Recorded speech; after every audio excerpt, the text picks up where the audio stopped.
ខ្ញុំបានពិភាក្សាតាមទូរស័ព្ទជាមួយឯកឧត្តមអែនវ៉ាអាល់ប្រាហ៊ីមនាយករដ្ឋមន្ត្រីម៉ាឡេស៊ីនៅថ្ងៃប្រហោះទី11ខែធ្នូនិងកាលពីយប់មិញថ្ងៃទី12ខែធ្នូឆ្នាំ2025ជាមួយនឹងឯកឧត្តមដូណាល់ត្រាំប្រធានាធិបតីសហរដ្ឋអាមេរិកដើម្បីស្វែងរកវិធីឲ្យមានបទឆបាញ់រវាងកម្ពុជាថៃហើយឲ្យភាគីទាំងពីរវិលត្រឡប់ទៅរកការអនុវត្តសេចក្តីថ្លែងការណ៍រួមទីក្រុងកូឡាឡាំពួរខ្ញុំបានថ្លែងអំណរអគុណឯកឧត្តមទាំងពីរចំពោះការខិតខំប្រឹងប្រែងជាបន្តបន្ទាប់សម្ដៅសម្រេចឲ្យបាននូវសន្តិភាពយូរអង្វែងជាងកម្ពុជានិងថៃកម្ពុជាតែងតែប្រកាន់ខ្ជាប់នៅជំហរក្នុងការស្វែងរកការដោះស្រាយចំនួនដោយសន្តិវិធីស្របតាមស្មារតីនៃសេចក្តីថ្លែងការណ៍រួមទីក្រុងកូឡាឡាំពួរ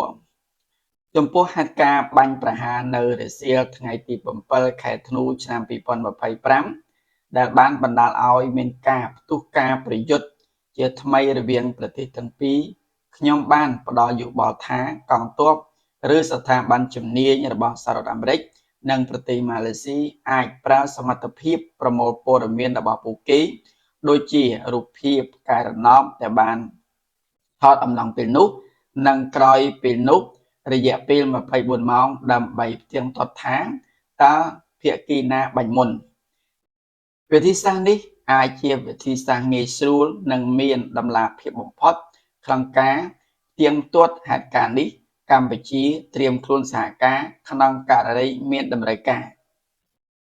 នេះទៅតាមเพจរបស់សម្ដេចដូណាល់ត្រាំកម្ពុជាថៃយល់ព្រមឈប់បាញ់ចាប់ពីល្ងាចនេះថៃយកការផ្ទុះគ្រាប់តាមផ្លូវ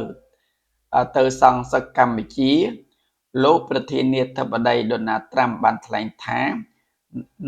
ថៃនិងកម្ពុជាយល់ព្រមបញ្ឈប់ការប្រយុទ្ធគ្នាចាប់ពីល្ងាចនេះហើយត្រឡប់ទៅរកកិច្ចព្រមព្រៀងសន្តិភាពដែលមេដឹកនាំទាំងពីរបានចុះហត្ថលេខាជាមួយលោកបញ្ជាក់ច្បាស់ថាការផ្ទុះគ្រាប់បណ្ដាលឲ្យស្លាប់និងរបួសទាហានថៃនិងដំណាក់កាលដំបូងនៃចំនួននោះគឺជាអបតហេតុប៉ុន្តែប្រទេសថៃបែរជាសងសឹកប្រទេសកម្ពុជាទៅវិញលោកថ្លែងនៅលើបណ្ដាញសង្គមក្រោយជួបមេដឹកនាំកម្ពុជានិងថៃតាមទូរស័ព្ទដូចថាខ្ញុំបានសន្ទនាយ៉ាងល្អកាលពីព្រឹកមិញជាមួយលោកនាយករដ្ឋមន្ត្រីថៃលោកអនុទិនឆាន់វរៈគុលនិងលោកនាយករដ្ឋមន្ត្រីកម្ពុជាលោកហ៊ុនម៉ាណែតតាក់ទងនឹងការផ្ទុះឡើងវិញ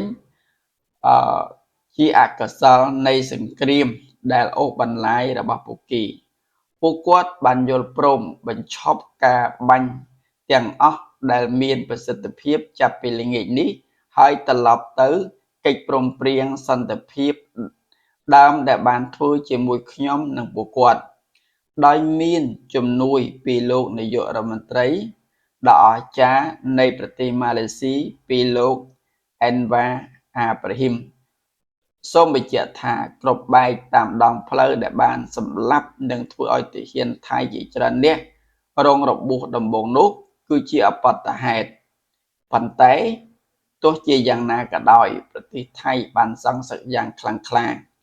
លោកបន្តទៀតថាប្រទេសទាំងពីរត្រៀមខ្លួនសម្រាប់សន្តិភាពនិងបន្តពាណិជ្ជកម្មជាមួយសហរដ្ឋអាមេរិកវាជាកិត្តិយសរបស់ខ្ញុំក្នុងការធ្វើជាមួយលោកអនុទិននិងលោកហ៊ុនម៉ាណែតក្នុងការដោះស្រាយអ្វីដែលអាចវិវត្តទៅជាសង្គ្រាមដ៏ធំមួយរវាងប្រទេសដ៏អស្ចារ្យនិងរីកចម្រើនទាំងពីរខ្ញុំសូមថ្លែងអំណរអគុណចំពោះលោកនាយករដ្ឋមន្ត្រីម៉ាឡេស៊ីលោកអែនវ៉ាអាប្រាហ៊ីមចំពោះជំនួយរបស់លោកក្នុងបញ្ហាដ៏សំខាន់នេះឯង